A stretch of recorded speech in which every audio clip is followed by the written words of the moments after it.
Welcome. Hello and welcome to Pop Nerdom.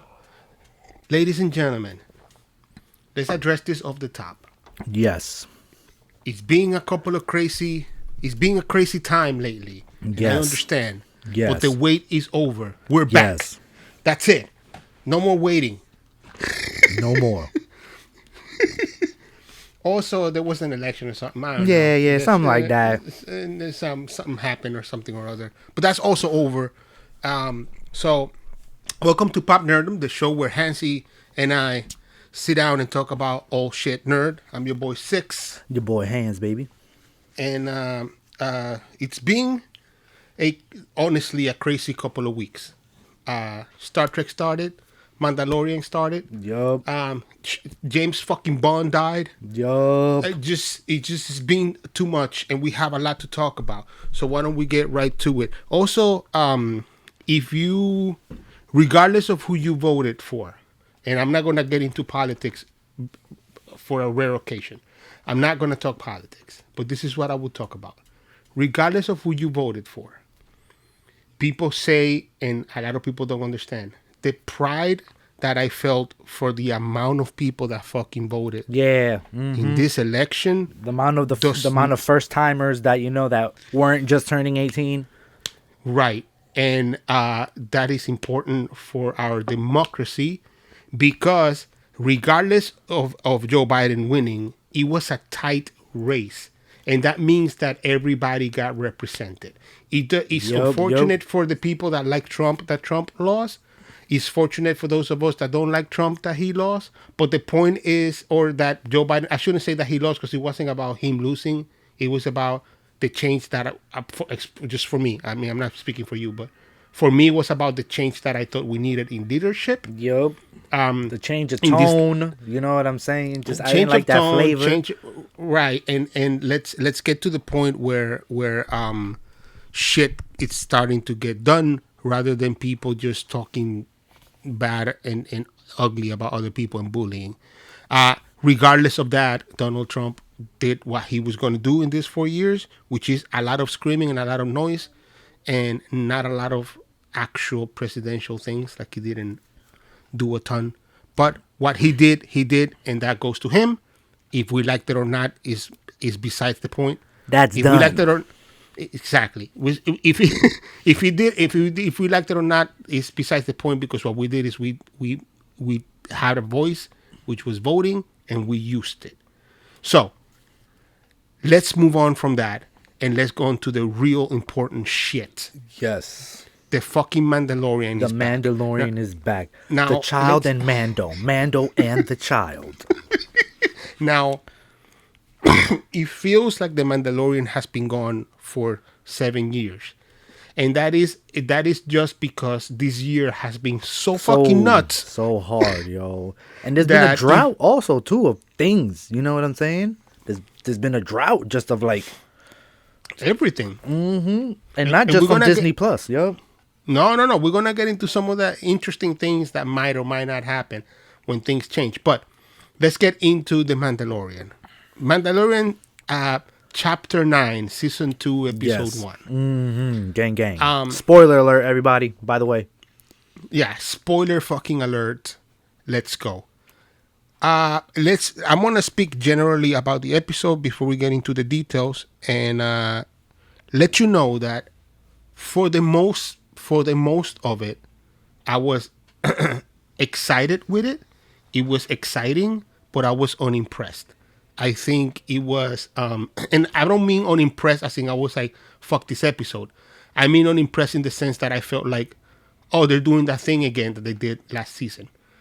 Where there's a big thing and he has to clear it out. And the one thing that I did not like about this episode, is the only thing I did not like about this episode, was that he acted too much like a hero. I don't want him to be a hero. I want him to be to do a job. A fucking mercenary, right? To complete like he's a job. Trying to get people together, and he got to be like, bro. And I know that they kind of covered over like we need them to do this, and it's on you, but it didn't feel that way. You know what I'm saying?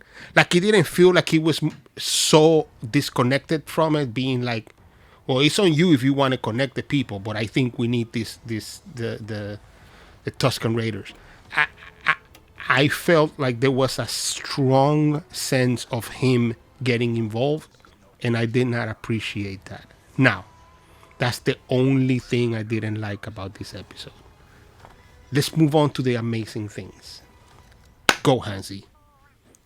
Well, right off the rip, I enjoy the little singing birds. Anytime they see that they use that little thing, it's amazing. Yeah, the whistling birds. The whistling birds. But also, those things are extremely rare to come across. So you just can't reload them. So don't use them too much. You know what I mean? Well, he's been using them. The moment he got him, he's been like, yo, I got this.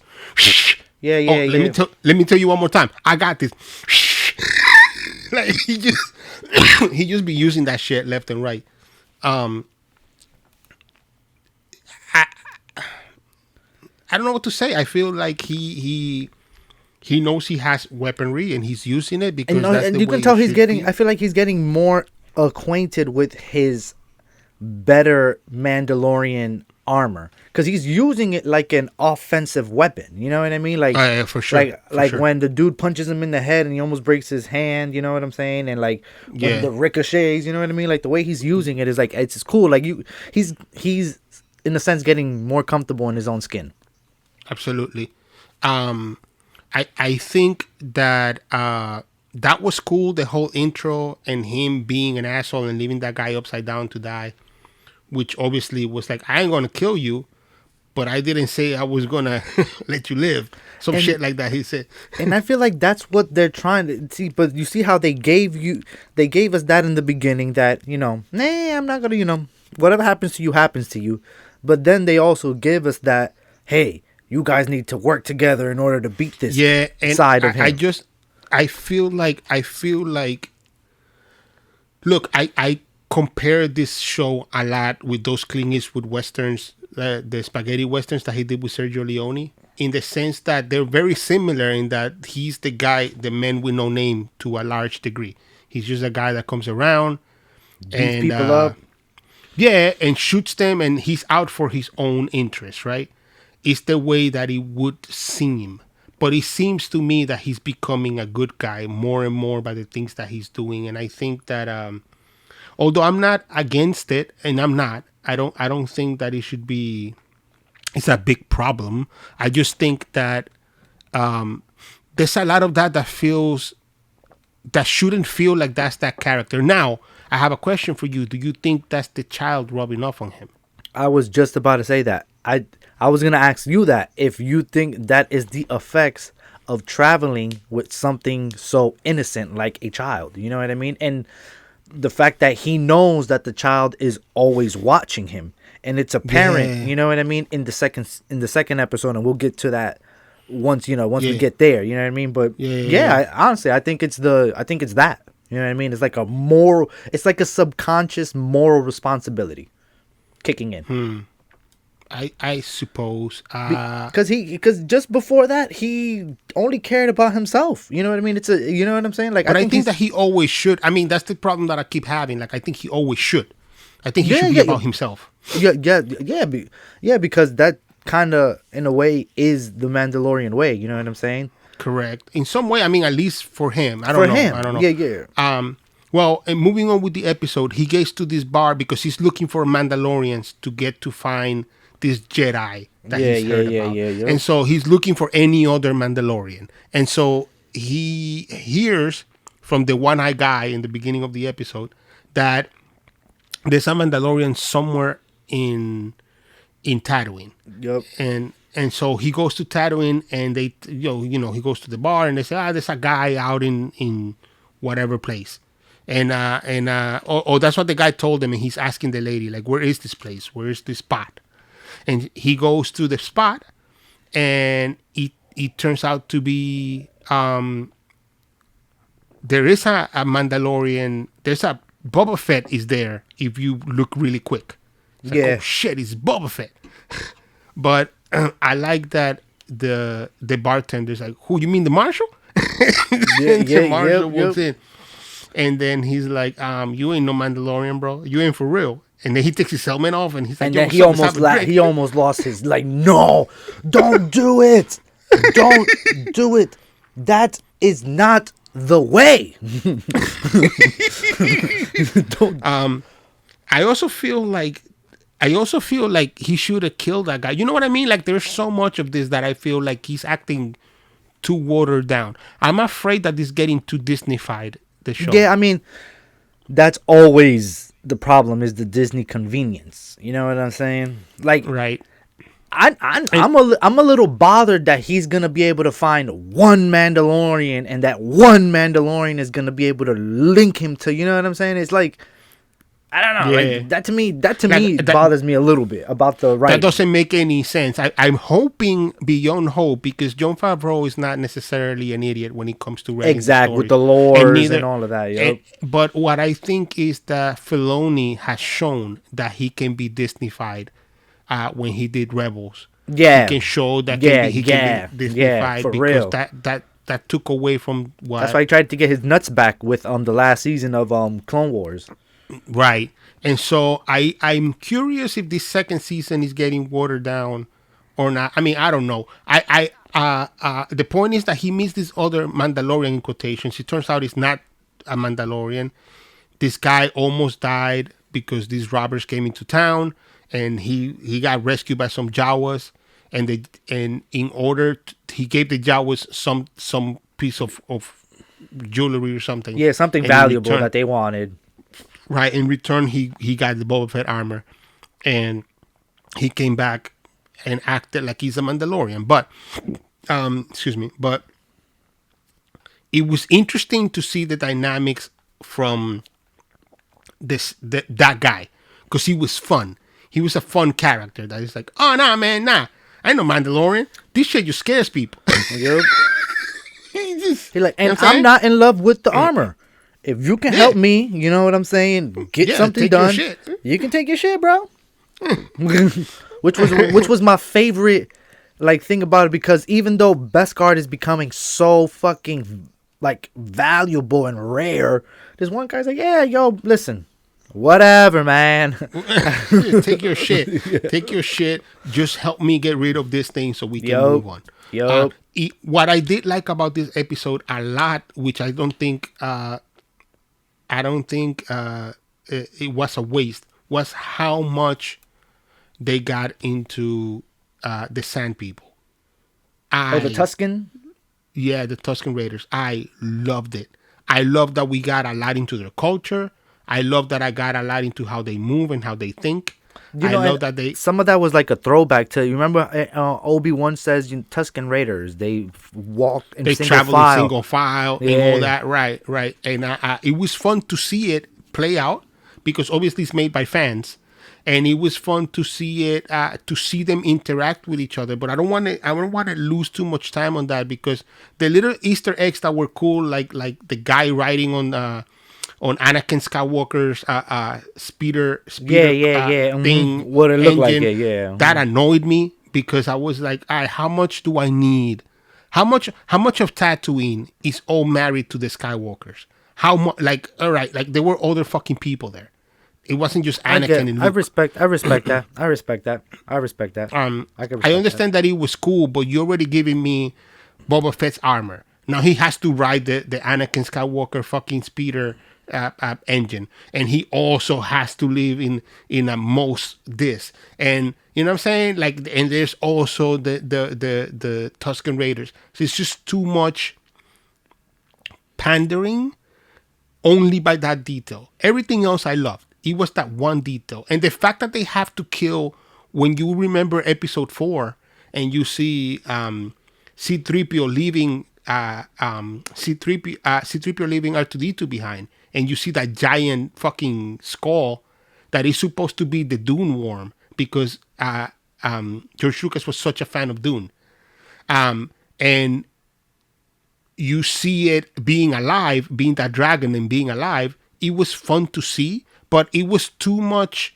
It was too much pandering at once, and I think that is only good if they don't do it again, But that's Yeah, impossible because if that's like a intro episode thing, you know what I'm saying? right, like they want to blow their load on the first episode, but that's impossible because we're talking about Boba Fett, we're talking about uh, Rex, we're talking about Commander Rex, we're talking about Ahsoka Tano. So no, this whole season is all about bringing shit back. You know what I mean? And talking about Jedi's. So there is a lot that is gonna re resurface. That is gonna be. I don't know. I don't know if this season might be too much pandering, and I'm afraid that it might hurt storytelling. But I hope it doesn't. I'm just hoping that that we have a chance to have seen that episode and enjoyed it, and then we move away from that. You know, the point of the episode was he gets the Mandalorian armor back, because this episode doesn't have a lot of real big story substance. Yeah, Right? no, yeah. I mean, it pushed the story like this. Right, like it was just like Yeah. look, one step. Yeah, It's no, a no, lot- no, it's not a- not even. Yo, honestly, Not even. not even. Honestly, yo, he got It's not because like- he got Boba Fett's freaking armor and nothing. He went back because only in the second episode is that he actually gets some kind of, you know what I mean, an actual lead. Right. You know what I'm saying? Right. So it was cool, however, and this is the biggest of all spoilers. If you're watching and you don't want to hear this, before we skip to episode 2, skip like the next 10, 20, maybe 30 seconds. It was cool that at the end of the episode when he's leaving, you see who we think is Boba Fett, right? Yeah, Armor exactly. free, walking around and looking cool as fuck. And I'm going to assume that's Boba Fett and it's not Commander Rex. Now, here's the thing that I'm thinking. That guy said he's playing both Boba Fett and Commander Rex, right? Or Commander Cody, one of the two. I think it's Rex is the one that survived. I think it's Rex. Yeah, I think Yeah. it's Rex.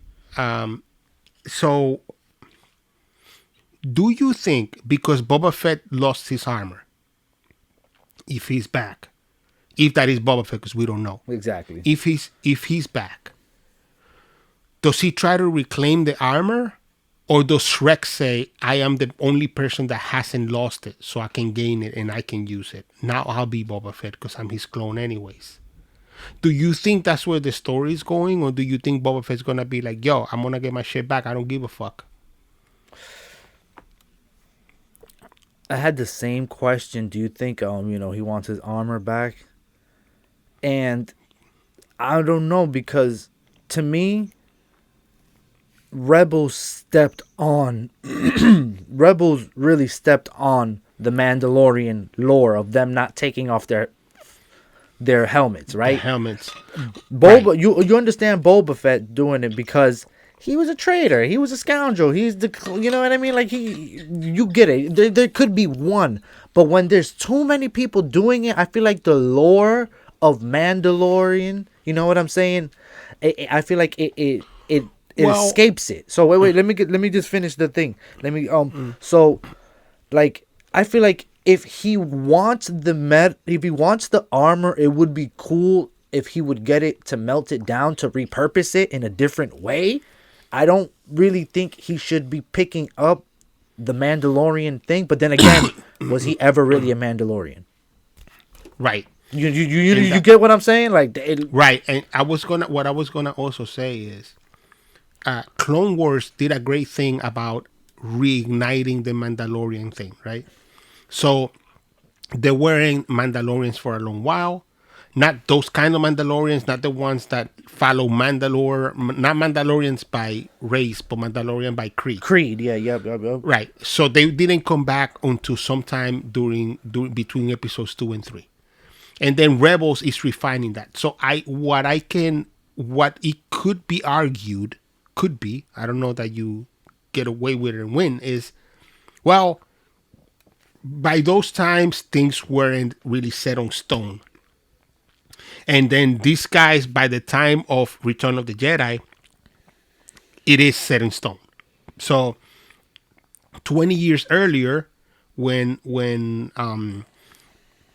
what's it called, when Rebels is happening 20 years earlier, it's okay because they hadn't gotten their shit together. Yeah, they're like But still rebuilding. Yeah, yeah. right, but by Return of the Jedi, which is this is many years after, is maybe set so that now it's like, all right, we're back to the standard that you can take the shit off and you have to keep it on forever and none of that shit, because technically the Mandalorian from the show was being indoctrinated at the beginning of in the time that we're talking about in Clone Wars, right? That's when he's being indoctrinated.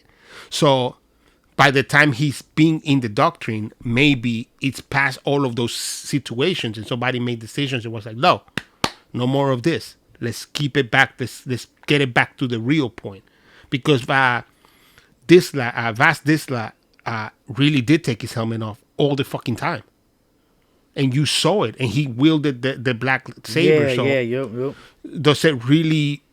Does he really match? Does he have a right to, because he has the black saber? Like, there's a lot of things that you could argue, but now, like, when you put it in a position where it's like, no, this is what it is, you could argue that times have changed that and Exactly. made it more extreme, to put it a word into it. Like yeah. Yep. So let's get into episode 2.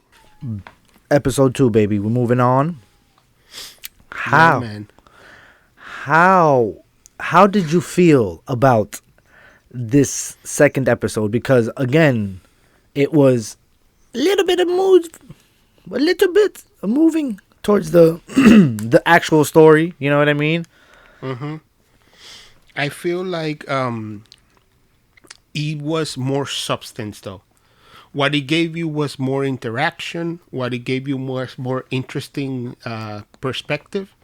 It was less of a. It was less of a pander show. Yeah, but also it was less of a. How can I put this? Filler. Yeah. It just felt like a filler, but it didn't. I don't know, because nothing happened. He gets into a ship with this lady that wants her eggs to be given to her husband. He literally went on the way and got stuck. Right. So, yo, like for real. Like I was on the way. Basically, it's a nothing episode 2. It's an episode where. But what I think was interesting that I got more of was his relationship with the child, and how much he cared for the child, and how much what you were saying before, his desire to protect them, maybe by creed, maybe because that's what he has. This is the way, or maybe by maybe because he really cares for this kid. So it's kind of hard to see which way it's going. But at the same time, I think that it showed you more of his interaction with the kid, and I think that was very interesting. I don't know that it really was much less of a filler than the first one, but perhaps you had less expectation for this episode being the second one. Yes. And I think that that's what saves it. I think that what makes it a little bit more get away with it is that the premise for the episode is you already tried to go get a Mandalorian and you failed. And then you're meeting this lady who's going to go meet her husband who says he knows a Mandalorian. So I'm half expecting for him to get there and it be like, oh yeah, he died. I knew him. Right. Yeah, I mean, I knew him, but he did. Or it'd be Rex. I mean, it'd be something, but I'm half expecting, and this is more speculation for episode 3, but I'm more expecting for it to be like, nothing's gonna come of this either. But it was interesting to see the kid eating the eggs, because that was funny. He kept eating those fucking eggs. He couldn't stop eating those eggs. And it was cool to see things that you might try to put together. Also, it's good to clear out shit from season 1, because that is the only outstanding thing from season 1 that I worried about. I know there's more things outstanding from season 1. Juan Carlos Esposito, and there's a lot of things that are still floating.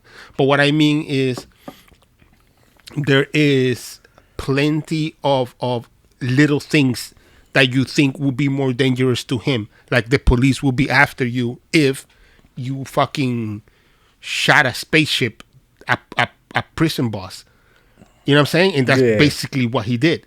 He shot up a prison bus and then got away with it, technically. One of the shots that bothers me the most out of season 1 is in that episode when they do the rescue from the filler episode, is that he leaves, and the X-Wings don't even care that he's leaving. Like, nobody goes after him. They're just like, nah, the sensor is over in there. But so what? What about the guy that's leaving from in there? So it was cool to see that he cleared that up. That was interesting. But as an all in all, the episode really didn't do much again. It just gave you very alien feels. He gave definitely a bunch of like little callbacks and things like that. And he gave you very interesting. I don't speak this, I don't speak that. So do you speak this? So can we meet halfway? Can we get away? Right, and that was also interesting because, well, yeah, you know what I'm saying? Like that would happen. Was this the first time they mentioned the New Republic by name? Yes, it is the first time that they mentioned the New Republic by name, I think. In the first couple of episodes, I think all they said more than the New Republic was since the fall of the Empire. Yep. They didn't mention an actual. They didn't have an actual name. It was just right. They just said since the fall of the Republic a lot. Now this is the thing that I'm saying. What I was saying about episode 1, how like he's supposed to find a Mandalorian, and then just any random Mandalorian is gonna hook him up with a way to the Jedi, right? If he doesn't know about Jedis, what was that whole "May the Force be with you"? Now, is it because things have conspired and the New Republic is spreading? You know what I mean? Like what was that about? Because I would assume that's what's happening, right? Like words getting the words getting out of what's happening and what Luke Skywalker is, and "May the Force be with you" was a very rebellion thing to say, right? Like all of the rebellion said that without being Jedi or knowing that there was Jedi around. Just say, "May the Force be with you." And may the Force be with you. May the Force be with you. Remember, the Force will be with you, always. The Force is with you, young Skywalker. May the Force be with you. May the Force be with us. It happens in the first movie when they're in the war room planning how to destroy the Death Star, and that old man that's like a general, he goes, "And may the Force be with you," and everybody kind of was like, "Yeah, all right, whatever, motherfucker. How about a missile? How about how about a better guided missile? You got one of those? Nah, all right, so the Force it is, motherfucker." Whole lot. It was interesting to see him also trying to get away, acting kind of silly. You know, like when you have hardened criminals kind of being like, "Fuck, I'm kind of caught," but it's like, "Oh yeah, my shit don't work." Yeah, and then they're like, "No, it's extreme." It was good to see that because he always has a way out some way, and it was good to see him caught with his pants down, kind of like, "What?" Which one said, "No, that ain't working." You're gonna have to stop. Like, oh shit, it's working now. Would you know that? Look at that. It feels like driving and then being like the cops be like, you got your registration. It's like, shit, I don't. It's like, well, we're gonna have to take you in. Look at shit. It's the pepper. The pepper up here. It's like, yeah, but this shit is expired. It's expired. Well, this is a Honda, and your paper says Corolla. Nigga, it's a Honda Corolla, nigga. What the fuck? It says Corolla? It says Corolla? Are you sure? I think I know what happened. I left this one in my girl's car. She got the Corolla. Fuck, you know what I'm saying? Yeah, so she got that. Man, come on, officer. Come on. No?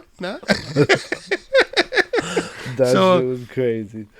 That's exactly what this looked like. It was a bunch of that. And it was It was a fun episode, though. I'll tell you that much. Like, it was very, like, like the Right. Wile E. Coyote whole rope thing in the beginning. You know what I'm saying, bro? I said, The they whole about to body- get him. I seen this. I seen this gag before. I said, he don't know this one? He did grow up rough. I was laughing because the way I felt about it was more like, I can't believe a long time ago in a galaxy far, far away, people were using the same tricks that we used, I don't know, a long time ago in a country far, far away here too. Something and it never was a died, bit- baby. Right. It's a bit of a callback to Return of the Jedi, where the Ewoks did that too, But funny. Also, the Force tease was hilarious, bro. Just when you thought Baby Yoda's hands were lifting for something other than because he was scared in the cockpit, and then Mama just goes, pew, pew. Mama Frog just, pew, pew, pew. Yo, Mama Frog came out with the little gun like, nah, we ain't playing. About up in time. About time. About time. She ain't do nothing about Baby Yoda eating her eggs. She ain't do nothing about the spiders chasing them. here. Yo, but let me just say, yo, that scene when she started frogging leaping, About time. bro. But like, I just felt like a lot of this episode was her just being like, look, I can do this shit, But I won't. but I'm not. But it's not even like I want. It's like I don't have to because I'm not that person. But when I have to, let me show you how I shoot like a sharpshooter and don't miss not one shot. Not one shot. Like she shot the shit out of the motherfucker's head. Yeah. Like, pew! And not even like scratch his hair or nothing. It's like, Bro, she shot to her left and hit the dude on her right. right. I ain't never seen some shit like that, bro. That's swag goo.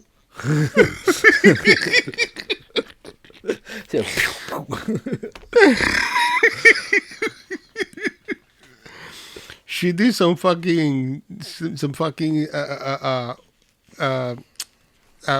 wild Buffalo Bill shit. Yeah, definitely. Shooting Yeah. between her legs and shit. But I think this episode again, what filled me more from it was the little details. And I don't think that it was a great episode either. I just think it was more passable than the first one. I think he had more in the story sense, he had more meat. I'll tell you one thing. If this second episode was the first episode, that shit don't go over too well. No. No. I think that if you flip them, it kind of crashes. Yeah. Because the first one gives you absolutely nothing, but it gives you a good like bing at the end. And the second one gives you more. The first one is a soup, and the second one is a stew. So basically, you didn't get Both nothing from it, broth. but you. Yeah. But, yeah, right. More, the broth is thicker. You know what I'm saying? That's all it is. It's all it is. That's all it was. Now I have one more question. Do you think we are detracting too much from the delivering of the child, or do you think they're trying to tell us, hey, once we deliver the child, this is what you're gonna be getting? It's a lot of one-offs, and you know what I'm saying? So here's my thing with that. I told you when the first season ended that that's what I wanted. One-off episodes, right? So if that's the way we're going, great. I love it. Same. The problem is that's not where we're at. Yeah, We drop the have child a child off. to be delivered. Right. And shit is like halfway through, and why is this taking fucking 7 episodes? Let's go, nigga. Just fucking drive. Drop off little essay. So, Let him walk. I was more bothered by this episode that they couldn't hyperdrive to the next system. Like I was just like, y'all just fucking And you know what was stalling. pissing me off too? That they're like, yo, it's the protection of the race. And then Tate Diablo aquí comiéndoselo like nothing. I'm like, yo, bro. But it's not even no. You it's not the race. It's her family line. Oh, her That's family, just her family line.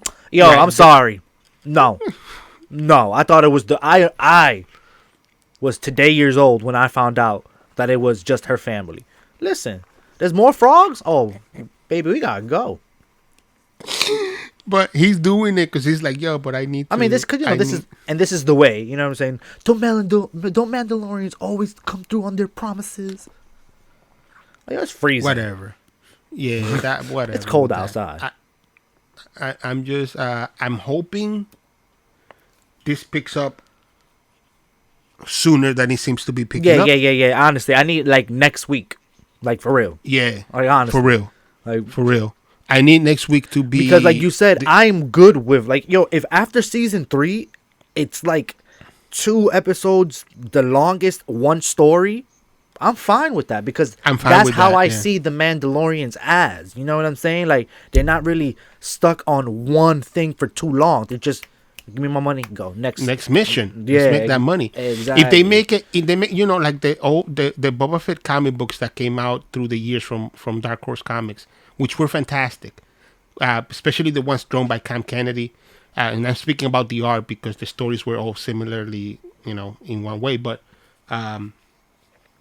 It was mini series about a hunt, and I think that would be fantastic. It doesn't have to be a season. You're right, but if it's 8 episodes and you do 3 jobs, 4 jobs, or whatever, you know what I'm saying? And the last 3 episodes are like a biggest job, a big ass job, yup. And then he gives you something to move on. Like it maybe costs him something so big that he has to worry about it for the next season. I think I'm good with that. I think I'm good. I'm fine with that. You're absolutely right. There's no need for this season long storytelling. Nah, and I don't want it. And I don't want it. Not with this character. Not with this character. It doesn't fit. It doesn't. Right. It's not the way. It's not the way. Right. If this was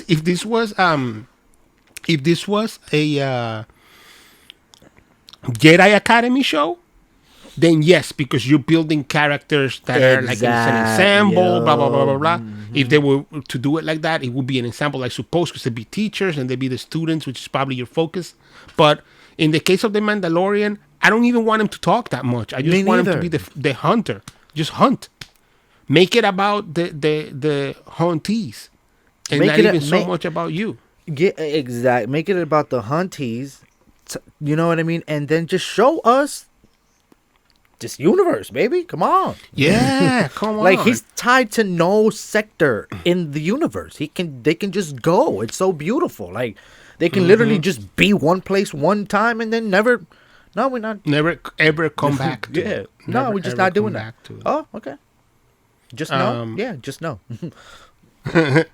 It was interesting to me, by the way, how many of these species of spiders those extra spiders were disgusting. I was disgusted, bro. Very willing to just wipe out. Like, how many are they? Pew, pew, pew, pew, pew, pew, yeah, pew. Well, they're all dead. How many left? 1? I think that was a troll to how notoriously bad the Star Troopers are at shooting and how bad just Star Wars aim is throughout the thing. That these motherfuckers came in like aim miss one shot. Aim miss one shot. Not one, bro. Like there wasn't a shot that even ricocheted of the ship. No. There was 15,000 spiders, bro. 15,000 of them. These niggas shot 7 times a piece and got rid of all of them. I ain't never seen some shit like that. So, to end up on episode 2, do you have anything else for it? Do you have anything else to say? I end up on episode 2. I think it was more fun. It felt more like a proper filler episode than the first one, and that's possibly because the first one, I'm sure, is gonna pay off by halfway through the season or by the end of the season. Yeah. But it was let's meet up again. Right, but it was too much filler for it to be the first episode. Like nothing fucking happened, and this one obviously nothing happened either. But like we said, like I think we also. I feel like if they would have, if you would have gave me a chunk of that story to digest and then some filler just so I can think, because now I'm thinking, yo, you can't give me any more filler. You know what I'm saying? Like you maxed out. You're maxed out. You so what do you do? And then how crazy is that gonna be? That sequence of story. You get what I'm saying? Yeah. So let's see. I think that they're getting rid of the shit on the top because it's gonna fucking all pay off. Let's go. Let's go. I'm all for it. Let's go. Let's go. Yeah, man. So Mandalorian is not boring. Not boring at all. Not yeah. Not at all. It's not that it's uninteresting. It's not uninteresting. It's just that they're pulling the taffy a little too slow. Let's get on with it. Let's be honest. What the fuck is gonna happen with Yoda, with Baby Yoda, with the child? That's what we wanted. Like, yo, I legit just get done with that, like, because it's important. You know what I'm saying? Like, it's yeah. So they're. I mean, you can tell how they're stalling by being like, oh yeah, you can hyperdrive, and it's just like, okay. Like, I didn't even know people traveled without that. Like, what? Yo, bro, come on. It's like somebody ordering you a taxi. You're like, no, what the fuck? Nah, I'm call Uber. Nah. Yeah. Bye. I Uber right to my house, and I'm on my phone the whole time. Like, you talking to me? Nah. Anyways, let's blitz them. Yes, sir. Let's hit them with the nerd blitz. All right. Now, starting off, baby. Let's go. Has the Mandalorian season 2 used the plot to unmain Star Wars movies? New Man, Old Armor, Lawrence Kasdan had been pitched.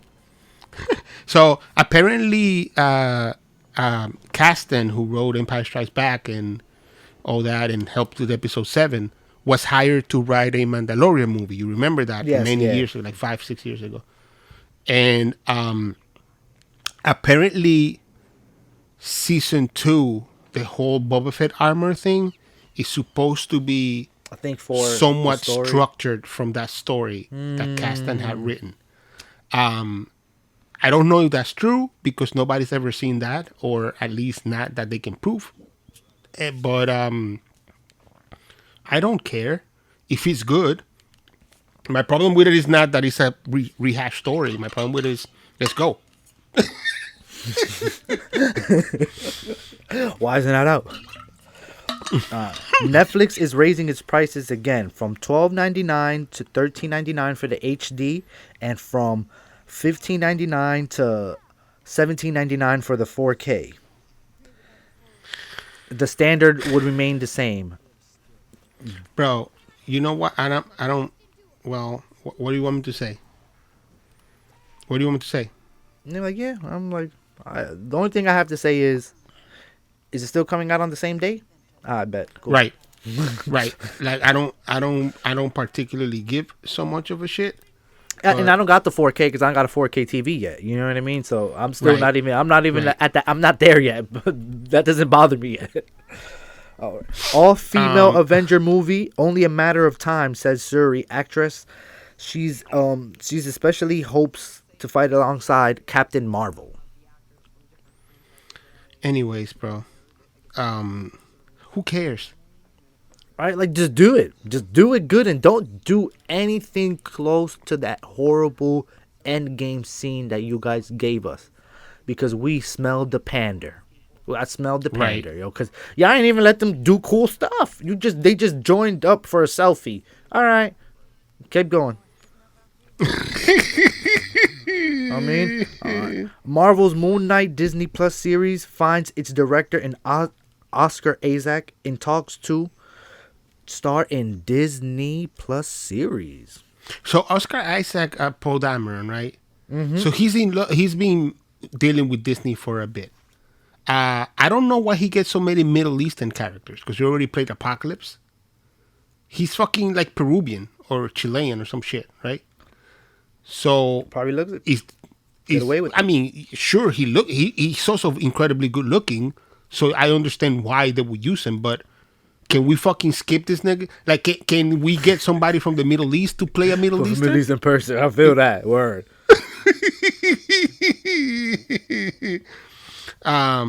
Let me see. Let's skip some of this because I think both of these got mixed up. But let's jump to this one because I like it.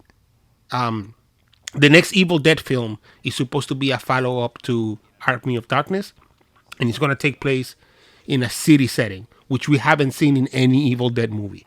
That's what's We up. had two in the cabins, In the right? cabins, 1 and 2, because 2 is one remade. Yeah. The third one is the super funny one, the one that I love the most, but it's in medieval times.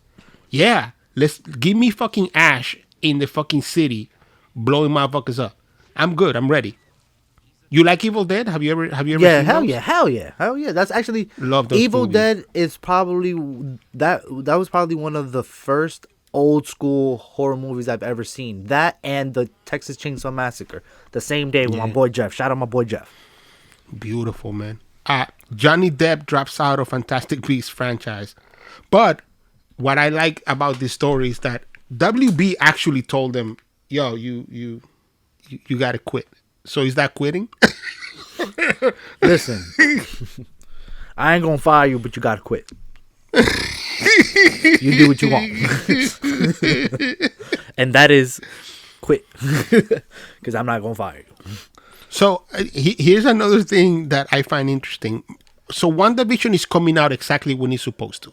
There's something that you pointed out to me that this week while we were talking. Yep. About the Verizon. Okay, so real quick, viewers, 15 to 25% of Disney Plus's subscribers come from the Verizon subscription that was free for the year and for 6 months.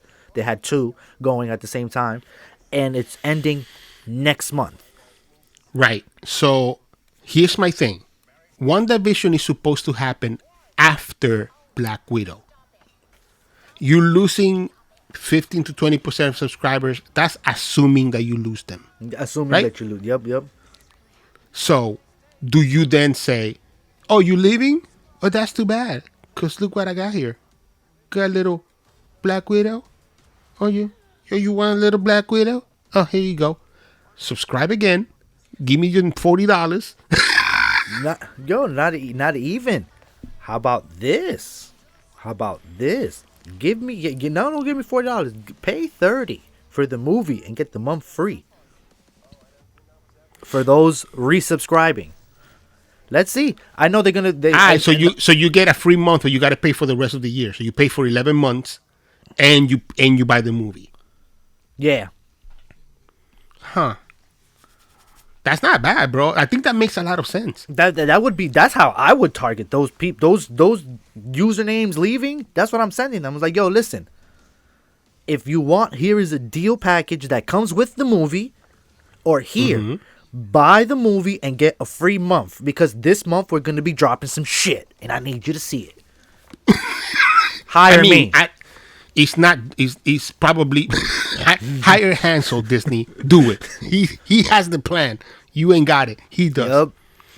I actually know the lady that is taking over the creative side of Disney, and she's an amazing human being, and I am excited to know somebody at that high of a level, because I can email her and be like, this I don't like Mandalorian that. thing? This Mandalorian thing, can we do more of that? Less of this? More of that? Like Han I'm Solo, quite can we sure- not do that? I'm quite sure that her answer is going to be, "Don't ever write to me again." But It's at okay. least that first... You shot a shot, baby. Come on. Miss 100% of the shots you don't take. Hey. And last but not least, for Quick Blitz, actually not the last, but Quick Blitz, the one before the end of the end, is that the Batman won't stop shooting. They just said, fuck it. Don't stop, get it. Don't stop, get it. I don't... Why? Batman already caught COVID. Why you fucking with this? AKA, yo, this needs to drop when it is scheduled to drop. But there's not even movie. Yo, you saw AMC's going like they already fucking 90% of their income. I'm about to buy an AMC theater, bro. That's how under they're about to go. I'm about to walk in there with $5 and like, oh yeah, I got $4.50. Hey, yo, here's $5. What's up? Let me in and you get out and don't ever come back. And last but not least, being that the Batman is gonna come out for, I don't know, video on demand or some shit. Speaking of COVID, as I cough my life away,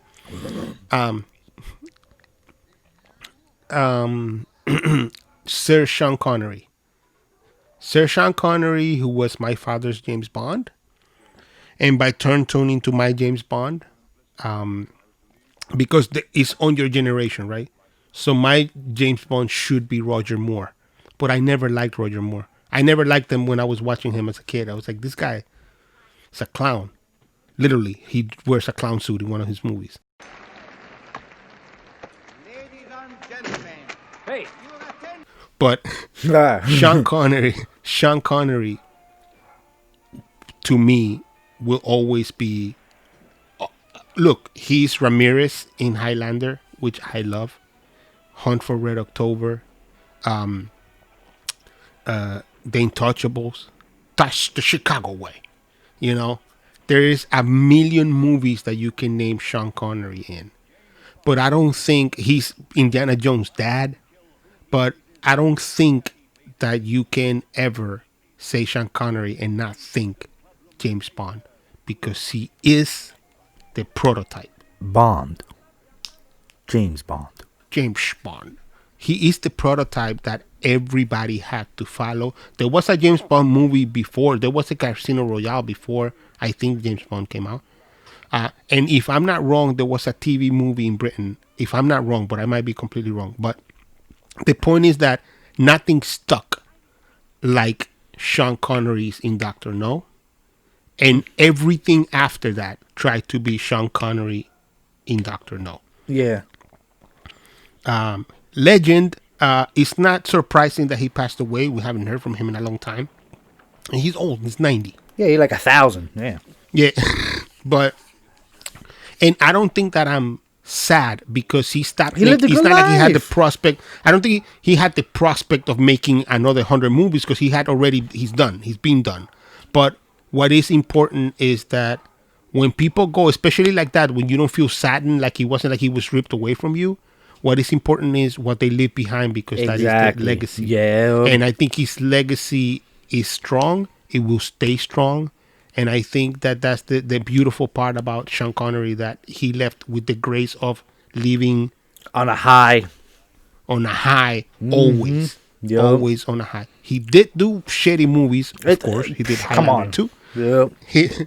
Because Sean Connery didn't do movies other than because he liked them. You know what I'm saying? And you got to respect that. That makes it. That makes it it. And that makes it lit. Because he didn't make movies just because give me a check. He made movies because he wanted to make that movie.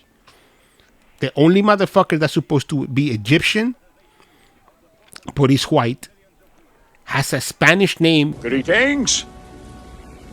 I am Juan Sanchez Villalobos Ramirez, Chief Metallurgist to King Charles V of Spain, and I'm at your service. I cannot swim, you Spanish peacock. I'm not Spanish, I'm Egyptian. Like Juan Francisco Ramirez de la Rosa, whatever his name was in Highlander, but he's a white Scottish man, and you didn't even blink twice. Swagoo.